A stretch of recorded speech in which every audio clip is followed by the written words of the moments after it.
Screens are actually soldered directly to the board. Every little block that you see is basically its own prong.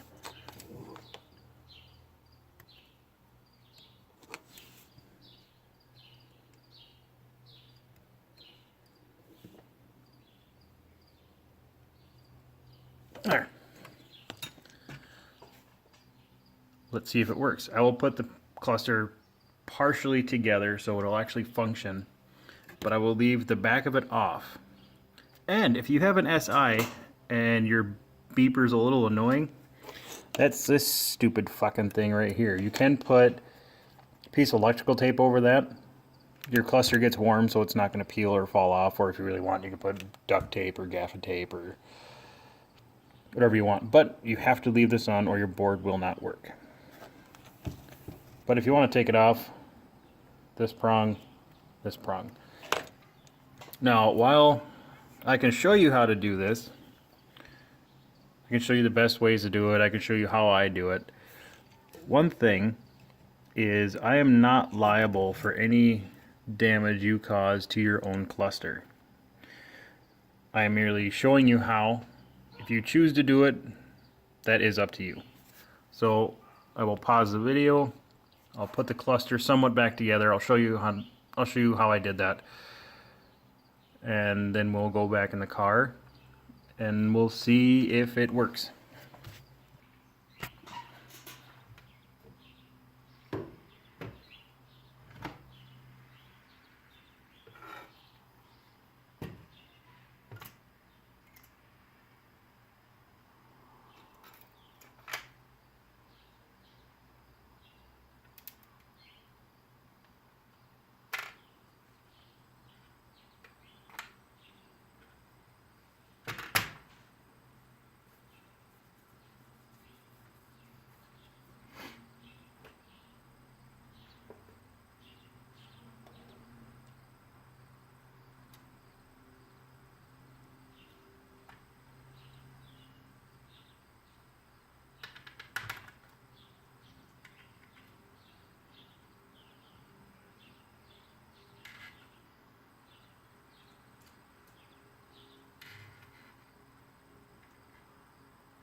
Different angle. Let's try it.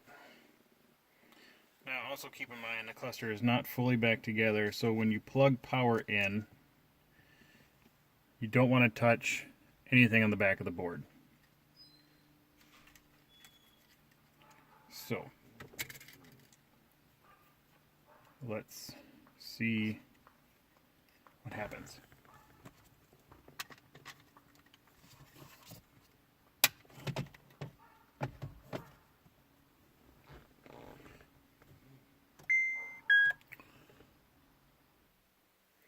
You can see the cluster is lit up. It doesn't show up very well on your screen because I'm recording this on my phone and the light will auto adjust. So this will be loud because there's no backing on it, nothing to baffle it.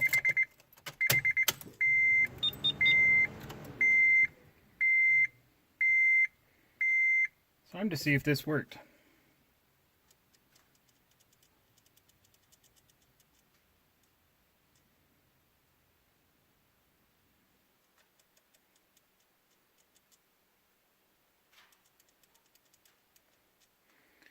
It goes from green here.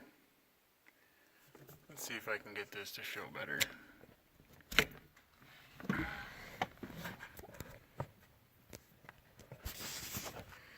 Green to white to pink. So the fact that the center is actually a different color, when the green reacts to the pink,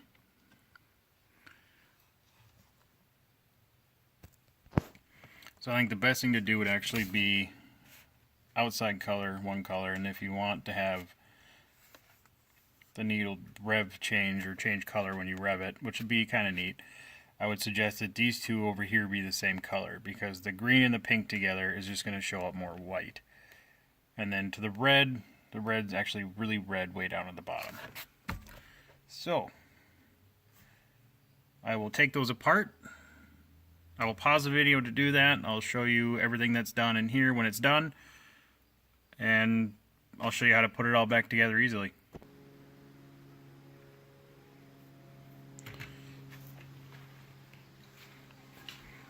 My car.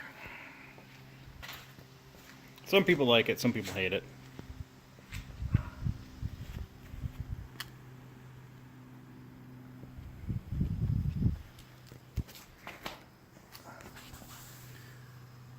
Looks like a factory exhaust, but it's not.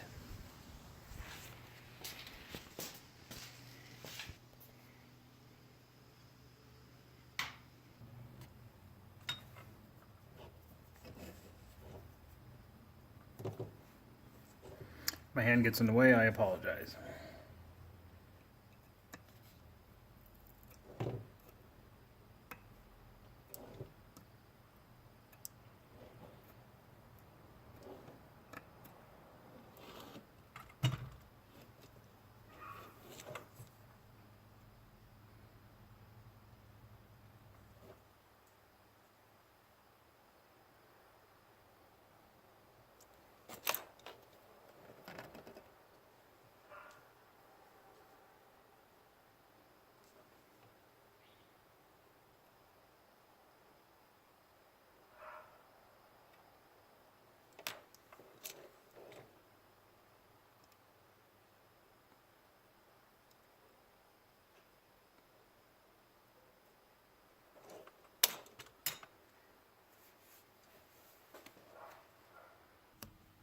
If you want, you can put the cluster back in the car. You don't have to plug it in all the way to see if what you did works. Make sure the LEDs work.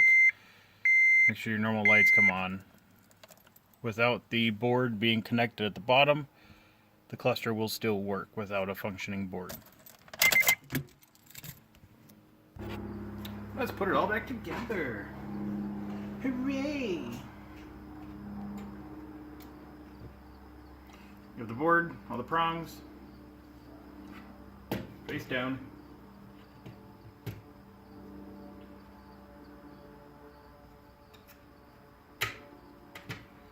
Push it in a little bit. Put your fingers on the back side. Push on the bottom of the screen. Not too hard, you don't want to break it. And you'll feel that it's tight and the board moves very little.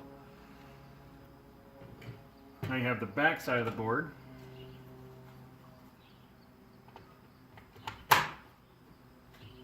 Snaps back together.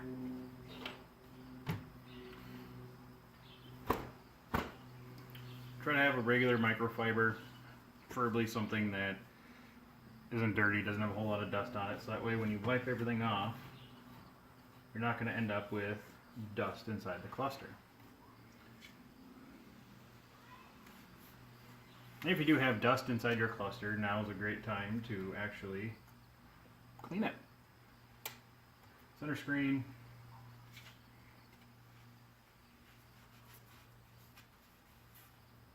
Right screen.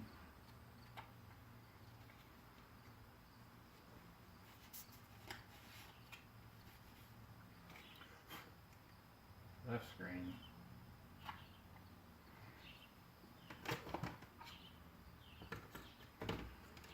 Center piece. 5 tabs, 3 at the top, 2 at the bottom.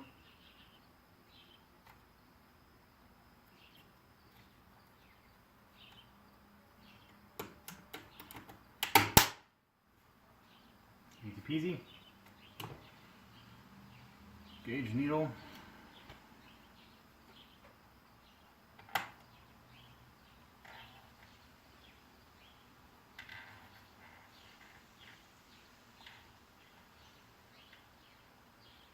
Back to 0.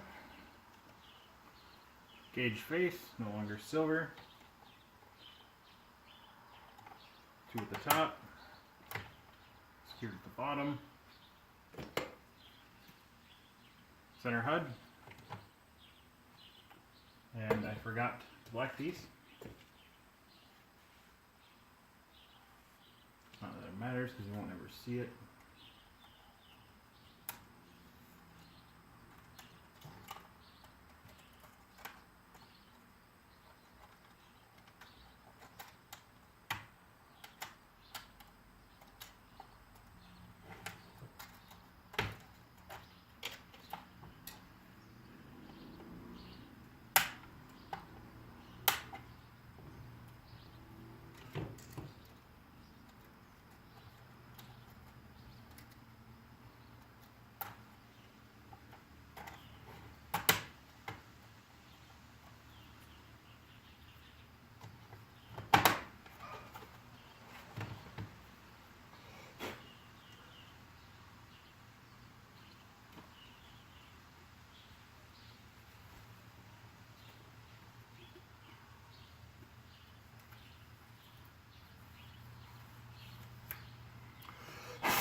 one done cluster.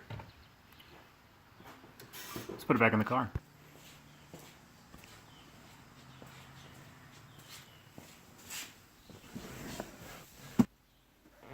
Alright, cluster's in, clip at the top.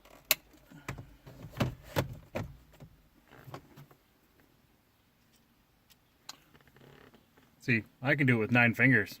Pretty sure you can do it with 10. Just take your time.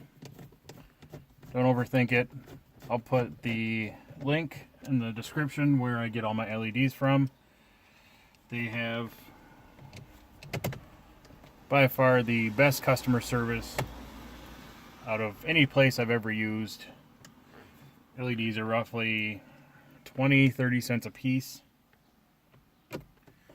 I used to do gauge clusters for a Ford dealership on 2010 Ford Fusions, or 1.5 gen Ford Fusions. So I've done a few.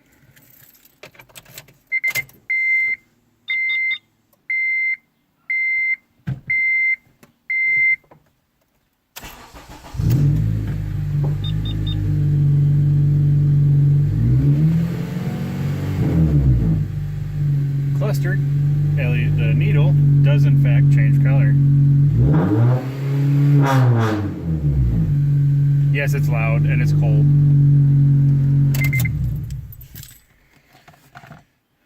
And I also manage apartments, so I don't want to piss too many people off here.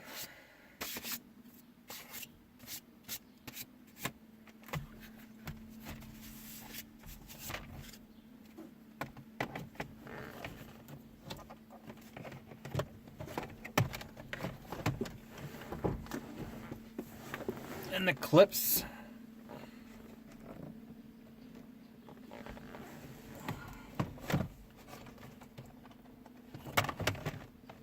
White on the top, blue on the bottom.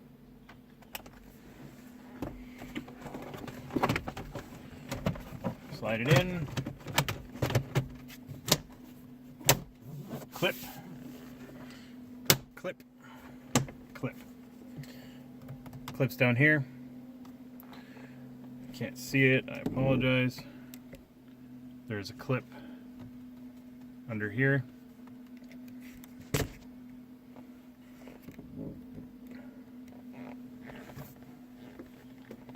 You have the screw underneath.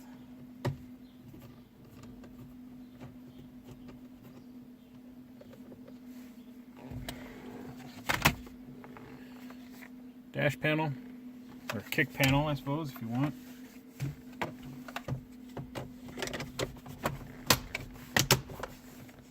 Clips in.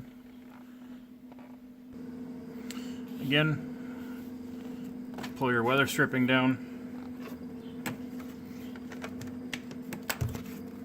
These 3 go on the back.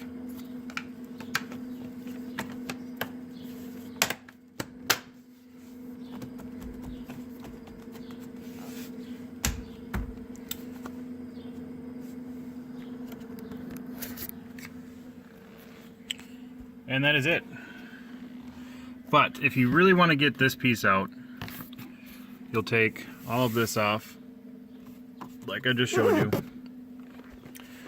And under here, there's this panel. You take the panel off.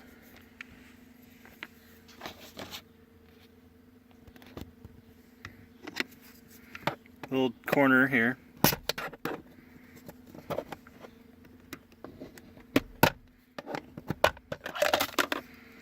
And on the inside of the panel, you see a screw there.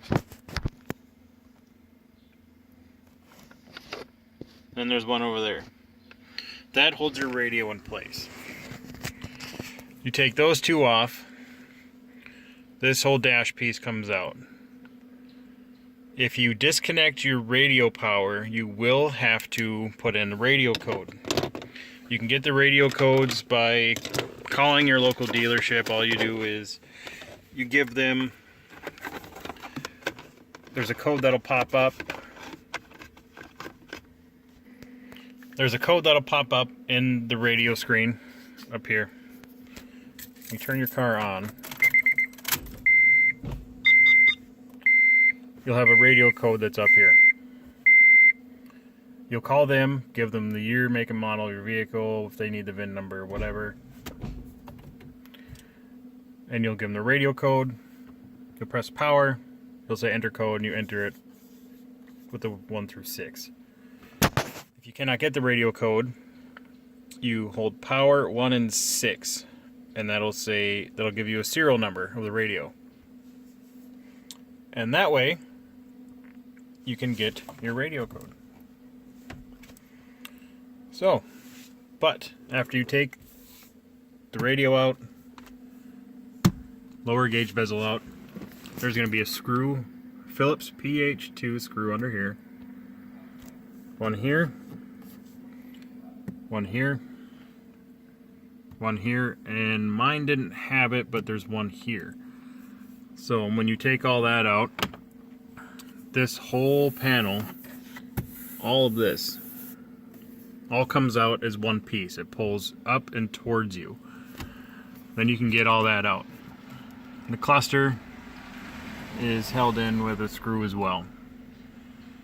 So to do that, you need to desolder each screen that is on the board. Then you can change your blinkers, your rev shift light, all the other fun stuff. So that is all I have. Hopefully this helped.